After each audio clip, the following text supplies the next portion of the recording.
आपका स्वागत। मैं हूं रीति। आइए देखते हैं क्या है आज की प्रमुख खबरें। धूमधाम से मनाई गई विश्वकर्मा जयंती। कांग्रेस कार्यकर्ताओं ने पूर्व विधानसभा अध्यक्ष स्वर्गीय श्रीयुक्त श्रीनिवास तिवारी का जन्मदिवस मनाया।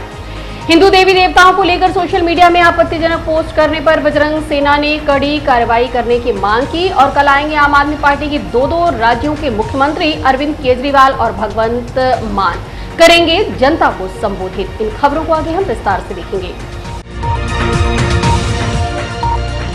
पूर्व विधानसभा अध्यक्ष और कांग्रेस नेता स्वर्गीय श्रीनिवास तिवारी का 58वां जन्मदिवस धूमधाम के साथ मनाया गया। रीवा जिले में कांग्रेस पार्टी के कार्यकर्ताओं द्वारा आज पूर्व विधानसभा अध्यक्ष स्वर्गीय श्रीनिवास तिवारी जी की जयंती पर संकल्प दिवस के रूप में मनाया गया।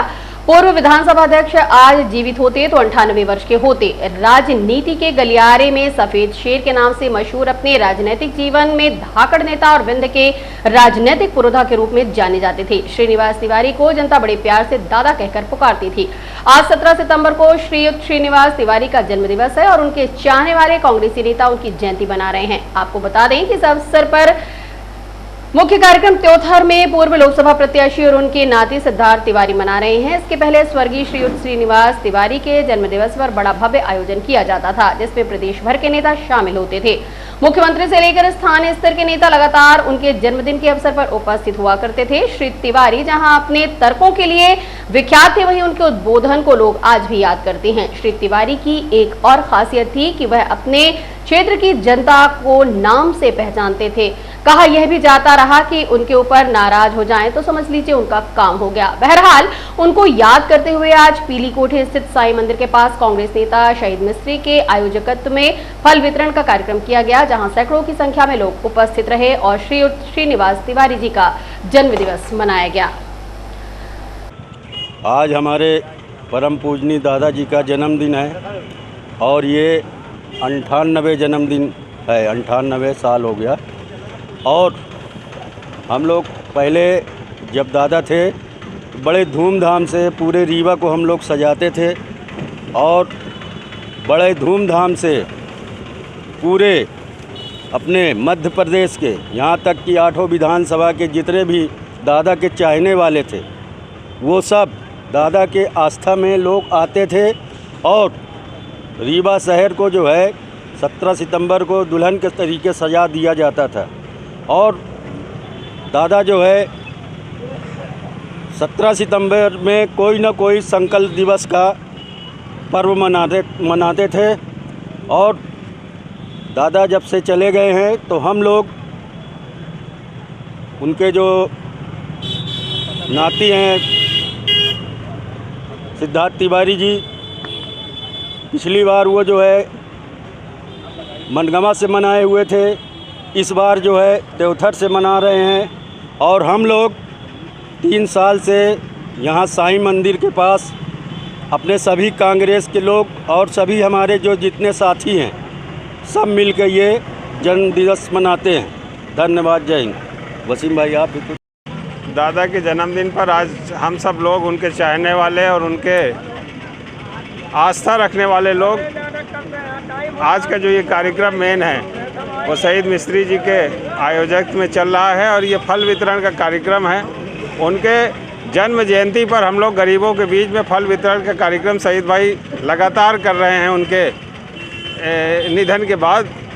और उसी के तारतम्य में आज का ये कार्यक्रम है, क्योंकि दादा सर्व समाज के लोग मानने वाले लोग थे, चाहे वो किसी भी जाति धर्म का लोग थे, वो दादा को मानते थे और दादा उनको मानते थे। दादा जन जन के नेता थे। आज कांग्रेस का हर व्यक्ति और जनता अपने अपने हिसाब से दादा को याद कर रही है। कई कार्यक्रम हो रहे जिले में। आज उसी संबंध में शहीद भाई ने यहाँ पे फल वितरण का कार्यक्रम रखा है। आज हम लोग इकट्ठा हुए हैं यहाँ पे। रीवा शहर में धूमधाम से विश्वकर्मा जयंती मनाई गई। इस अवसर पर शहर भर में शोभा यात्रा निकाली गई और सांस्कृतिक कार्यक्रमों का भी आयोजन हुआ। आज यानी 17 सितंबर 2023 रविवार को भगवान विश्वकर्मा जयंती है। हिंदू पंचांग के अनुसार विश्वकर्मा प्राकट्य दिवस हर साल कन्या संक्रांति के दिन मनाई जाती है। इस दिन भगवान विश्वकर्मा की विशेष रूप से पूजा आराधना की जाती है।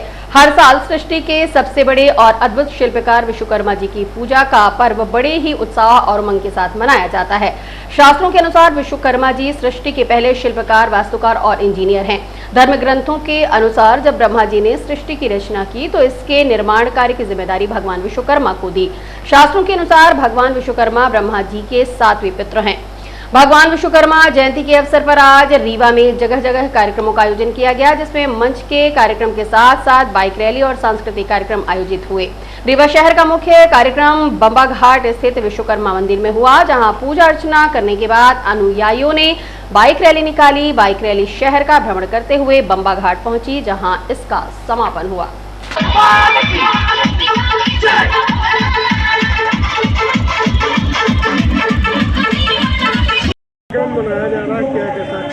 ये हमारा विश्वकर्मा पूजन का कार्यक्रम है जो लगातार बरसों से चला आ रहा है। हम लोग उसको मनाते हैं और हमारा कार्यक्रम हम लोग पूरा समाज, पूरा विश्वकर्मा बंधु, पूरा विश्वकर्मा भाई सब यहाँ आके हमारे बाबा घाट मंदिर में सब लोग मनाते हैं। अभी हमारी शोभा यात्रा गई थी, वापस आ गई है यहाँ पे। हमारी शोभा यात्रा जय स्तंभ चौराहे से लेके और काले चौराहा, सिरमौर चौराहा, मैया कला मंदिर होते हुए साईं मंदिर के पास घोड़ा चौराहा, खन्ना चौराहा होते हुए अपन वापस आ गई है वेंकट टाकीज होते हुए। जी, कौन सा कार्यक्रम मनाया जाएगा? इसमें हमारा बाइक रैली का कार्यक्रम था, पूजा पाठ का कार्यक्रम था और हमारा मंची कार्यक्रम है, जिसमें हमारे मुख्य अतिथि माननीय श्री राजेंद्र शुक्ला जी, मंत्री मध्य प्रदेश। एसटीएफ जवानों ने जिला बल में संविलियन को लेकर कैबिनेट मंत्री राजेंद्र शुक्ला को ज्ञापन सौंपा है। एसटीएफ जवानों ने आज कैबिनेट मंत्री राजेंद्र शुक्ला को ज्ञापन सौंपते हुए मांग की है कि 5 से 6 लोगों का उनका परिवार है जिन्हें जिला बल में संविलियन किया जाए। उनका कहना है कि इसके पहले भी उन्होंने कई बार ज्ञापन सौंपा है, लेकिन कोई कार्यवाही नहीं हुई। आज मुलाकात के बाद मंत्री राजेंद्र शुक्ल ने इस संबंध में जल्द कार्यवाही को लेकर आश्वासन दिया। सभी लोग पुलिस परिवार के एसएफ 9th बटालियन एवं अन्य बटालियनों से भी लोग एकत्रित हुए हैं। इस बार हमारे परिवार की केवल एक ही मांग है, जिला बल में संविलियन है। एसएफ से जिला बल में संविलियन के संबंध में पूर्व में भी पूरे प्रदेश में सभी मंत्रियों को, विधायकों को, मुख्यमंत्री महोदय को भी ज्ञापन सौंपा गया है। प्रत्येक जिला बल में जाने के लिए प्रत्येक थानों में सभी जगह से ये चीजें दी गई। माननीय मंत्री महोदय को अभी हम लोगों ने ज्ञापन सौंपा है, बताया है 400-500 लोगों का परिवार है रीवा में। मंत्री जी ने इस संबंध में अगली कैबिनेट में ही बात करने के संबंध में लगभग 5 से 6 सूत्री मांगे हैं, पर मुख्य मांग है एसएफ से जिला बल में संविलियन। इसमें कोई अतिरिक्त भार भी नहीं आएगा बजट के संबंध में और अतिरिक्त फोर्स भी मिल जाएगा जो जिलों के थानों में बल की कमी से जूझती रहती है। जी, इस पूर्व में भी राजनीतिक दलों के वचन पत्र एवं घोषणा पत्र में भी था, किन्हीं कारणों से वो नहीं हो पाया। हम लोगों को केवल एक ही मांग है समस्त परिवार की, एसएफ से। वरिष्ठ अधिकारियों से भी बात हुई, लेकिन क्या है, पुलिस विभाग अनुशासन का विभाग माना जाता है, इस वजह से कोई भी हिम्मत नहीं जुटा पाता है। हम लोग बहुत शांतिपूर्वक अनुशासन का पालन करते हुए मंत्री जी से मांग किए हैं कि मुख्यमंत्री महोदय से अगली कैबिनेट में ही इस संबंध में चर्चा की जाए। गृह मंत्री ने भी इस संबंध में आश्वासन दिया है। राजनीति से दूर दूर तक कोई भी वास्ता नहीं है, अधिकारियों का सम्मान करते हैं, आगे भी करेंगे। अपने परिवार से दूर होने के कारण एवं जिला बल एवं एसएफ में असमानताएं हैं कुछ। आम आदमी पार्टी के दो मुख्यमंत्री अरविंद केजरीवाल और भगवंत मान कल रीवा में एक जन समूह को संबोधित करेंगे, जिसको लेकर आज आम आदमी पार्टी के कार्यकर्ताओं द्वारा एक पत्रकार वार्ता आयोजित की गई। क्या कहना है कार्यक्रम की तैयारी को लेकर कार्यकर्ताओं का, जानने के लिए चलते हैं पत्रकार वार्ता में। जितने भी मीडिया के बंधु आज की इस प्रेस वार्ता में पहुंचे हैं, सबसे पहले आप सब लोगों का बहुत बहुत धन्यवाद और बहुत बहुत स्वागत इस प्रेस वार्ता में। आज जैसे कि आप सब पहले ही देख रहे होंगे और आपके माध्यम से ये विंध्य के और मध्य प्रदेश के लोगों के तक भी ये मैसेज पहुंचने वाला है कि विंध्य की पवित्र धरती के ऊपर रीवा में कल को पहली बार ऐसा होने वाला है कि बिना किसी स्थापित सरकार में रही पार्टी के मध्य प्रदेश के आम लोग बदलाव के लिए, परिवर्तन के लिए अपने आप लाखों की गिनती में इकट्ठे होने जा रहे हैं। ऐसा मध्य प्रदेश के इतिहास में पहली बार कल को होने वाला है। अब तक आपने रैलियां, महारैलियां देखी होगी उन पार्टियों की जो आजादी से लेकर आज तक राज करती आई हैं इस मुल्क के ऊपर, पर राज करते हुए यहाँ के लोगों को, मध्य प्रदेश के लोगों को कुछ नहीं दिया। ना भाजपा की सरकारों ने, ना कांग्रेस की सरकारों ने दिया है। टॉप रैंक दिया है तो सिर्फ गरीबी में, टॉप रैंक दिया है तो सिर्फ भ्रष्टाचार में, टॉप रैंक दिया है तो सिर्फ क्राइम में। तो इसीलिए अब मध्य प्रदेश के लोग इन पार्टियों से आजादी चाहते हैं और इन पार्टियों से आजाद होने के लिए कल को लाखों की गिनती में जो एसएफ ग्राउंड है उसमें इकट्ठे हो रहे हैं, जहां पर इस देश के बदलाव के, परिवर्तन के सबसे बड़े नेता, जिन्होंने पहले दिल्ली में परिवर्तन लाया और वहां पर कांग्रेस और भाजपा का सूपड़ा साफ कर दिया विधानसभा से, वहां आम आदमी पार्टी की सरकार ऐसी बनी कि वापस ही नहीं जा रही। लोगों ने पक्की रख ली कि हमें तो आम आदमी पार्टी ही चाहिए, अरविंद केजरीवाल जी चाहिए। और फिर पंजाब में, जहां पर कोई सोच भी नहीं सकता था कि कांग्रेस की, भाजपा की गुंडागर्दी से वहां कोई लड़ने के बारे में सोच भी नहीं सकता था, वहां पर भी ऐसा रिकॉर्ड आम आदमी पार्टी ने अरविंद केजरीवाल जी के नेतृत्व में बनाया कि वहां पर भी रिकॉर्ड सीटों से सरकार बनी और सरदार भगवंत सिंह मान जी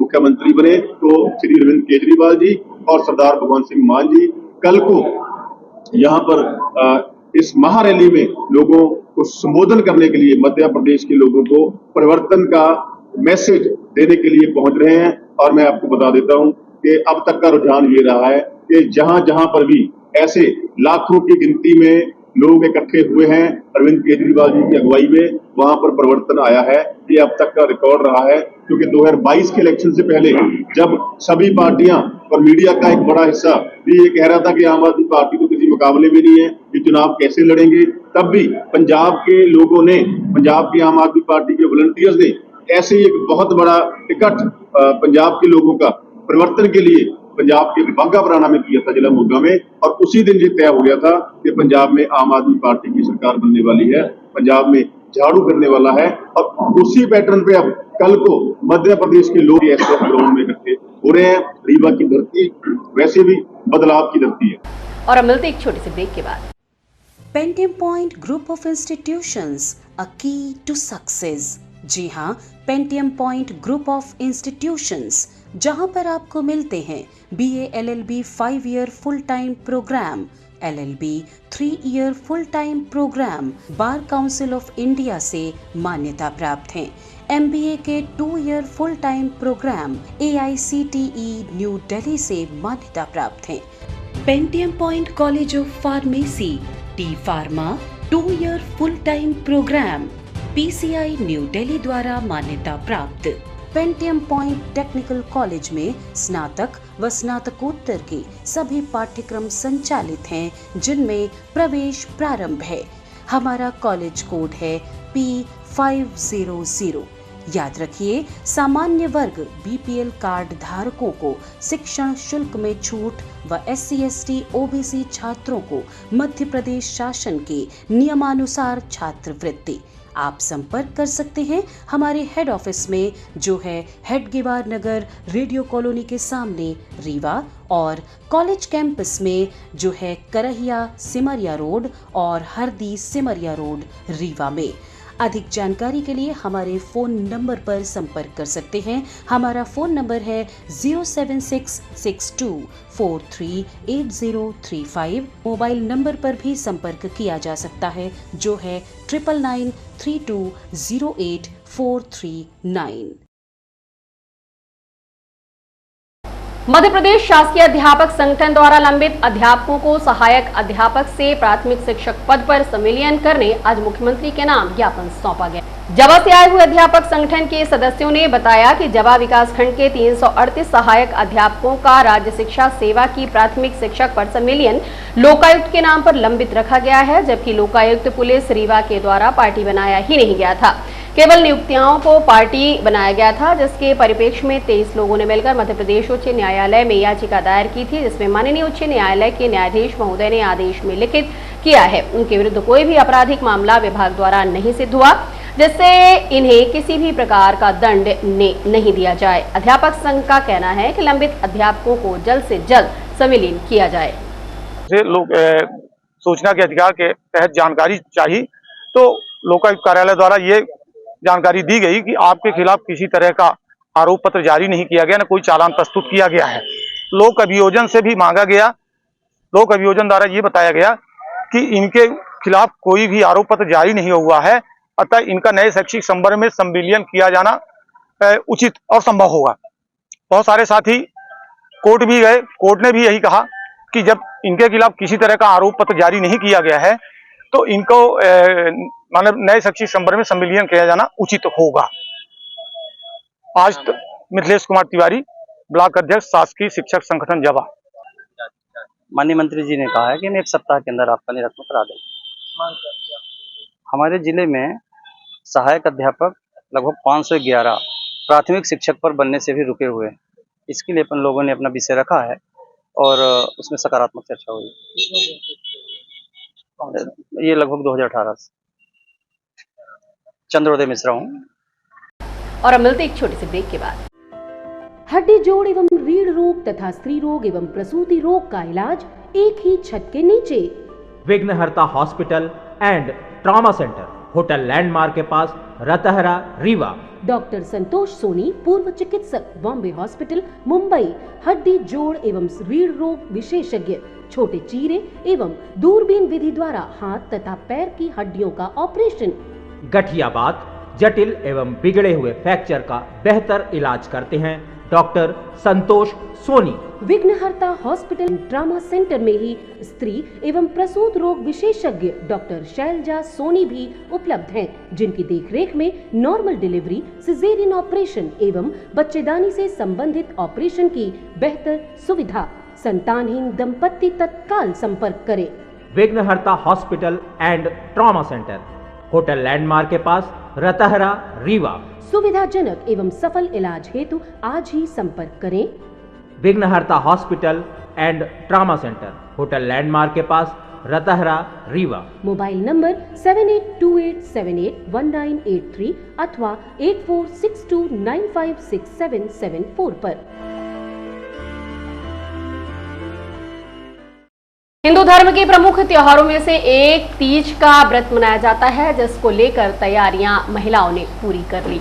हरितालिका तीज का व्रत हिंदू धर्म में सबसे बड़ा व्रत माना जाता है। यह तीज का त्योहार भादों की शुक्ल पक्ष की तीज को मनाया जाता है। खासतौर पर महिलाओं द्वारा यह त्योहार मनाया जाता है। कम उम्र की लड़कियों के लिए भी यह हरितालिका का व्रत श्रेष्ठ समझा गया है। हरितालिका तीज में भगवान शिव, माता गौरी एवं गणेश की पूजा का महत्व है। यह व्रत निराहार एवं निर्जला किया जाता है। व्रत जगाकर नृत्य और गान के साथ इस व्रत को किया जाता है। तीजा को लेकर रीवा शहर में बाजार में अच्छी खासी भीड़ देखने को मिल रही है। पूजा से संबंधित सामग्रियां जैसे देवी देवताओं की मूर्ति, डलिया, कंजी की मुखारी, फूल माला सभी कुछ उपलब्ध है। ये त्योहार महिलाएं एक साथ मिलकर मनाती हैं। क्या है तीजा का व्रत और इसे कैसे मनाया चाहिए, बता रहे हैं ज्योतिषाचार्य डॉक्टर संदीप शुक्ला। जो है हर वर्ष जो है ये तीजा व्रत आता है। तीजा की पूजा पाठ जो है चालू होती है और पूरे 24 घंटे तक जो है तीजा का जो है त्यौहार मनाया जाता है, और जिसमें कि भगवान शंकर की, पार्वती जी की, गणेश जी की, कार्तिकेय जी की 4 बार उनकी जो है पूजा की जाती है। और ये जो व्रत जो है पार्वती जी ने शंकर जी को प्राप्त करने के लिए किया था। तो हिमालय कोटि में इनने जो तपस्याएं की थी, वहाँ पे जो भी चीज़ें मिलती थी, जैसे मुखारी है, बेलपत्र है, जो भी चीज़ें वहाँ मिलती थी, उन चीज़ों को खा के उनने जो है व्रत किया था। वैसे ये व्रत जो है निर्जला किया जाता है, और पार्वती जी ने शंकर जी को प्राप्त करने के लिए जो है ये व्रत किया था। इसके कारण क्या है कि सुहागिन स्त्रियां तो इस व्रत को करती हैं। अगर ये जो है कन्याएं भी अगर व्रत करना चाहें, अच्छे पति को प्राप्त करने के लिए, अच्छे सुहाग की प्राप्ति के लिए अगर पूजा पाठ करती हैं और व्रत रहती हैं, तो निश्चित रूप से उनको भी जो है शिव कल्याण की प्राप्ति होती है। इसमें जो है फुलहरा वगैरह सजाया जाता है और केले के पत्ते से मंडप आदि को बनाया जाता है। शंकर, पार्वती, कार्तिकेय, गणेश जी की पार्थिव मूर्ति रखी जाती है, और पार्थिव मूर्ति रखकर उसमें कलश आदि का स्थापना करना चाहिए। चांदी का कलश ले लें या तांबे का कलश ले लें, उसमें मौली वगैरह को बांध लें, और अष्टकमल युक्त जो है या तो केले के पत्र ले लें या अशोक का पत्र ले लें, उसको लेकर कलश में स्थापना करें। लाल कपड़े से नारियल जो है रक्षा सूत्र से बांध के उसको स्थापित करना चाहिए, और साथ में भगवान शंकर को प्रसाद वगैरह, जो भगवान शिव को और पार्वती को कुछ न कुछ प्रसाद चढ़ाना चाहिए, जिसमें खीरे को, जो खीरे के फल को सर्वमान्य माना गया है, खीरा अवश्य चढ़ाना चाहिए। साथ में आप केला है, सेव है आदि को भी जो है प्रसाद के रूप में आप चढ़ा सकते हैं। और पार्थिक पूजा ये जो है भगवान शंकर की होती है, तो ये 24 घंटे रात्रि जागरण भी करना चाहिए। रात्रि जागरण का भी जो है बड़ा महत्व है। और रात्रि जागरण में अगर शिव पुराण वगैरह का पठन किया जाए, साथ में शास्त्रोक्त युग से ओम नमः शिवाय का जाप या और मंत्रों का अगर आप जाप करना चाहती हैं, तो निश्चित रूप से कल्याण की प्राप्ति एवं इष्ट की प्राप्ति होती है। जो महिलाएं इस समय जो है प्रेग्नेंट हैं, जिनके जो है बच्चे होने वाले हैं, या जो महिलाएं बीमार रहती हैं और इस व्रत को नहीं कर सकती हैं, तो वो जो है समय, परिस्थिति और काल के अनुसार जितना हो सके पूजा पाठ उतना पूजा पाठ करें। ज़रूरी नहीं है कि अगर हम बहुत बीमार हैं और या हमारे इशू होने वाला है तो हम जो है निर्जला व्रत करें। उसमें जो है भावनात्मक रूप से जो है आप अपने भगवान से जुड़िए और उनकी पूजा पाठ करिए, और जिससे जी आपके लाभ की प्राप्ति हो। आज की खबरों में बस इतना ही। नई खबरों के साथ हम होंगे पुनः उपस्थित। इजाजत दीजिए रीति को। नमस्कार।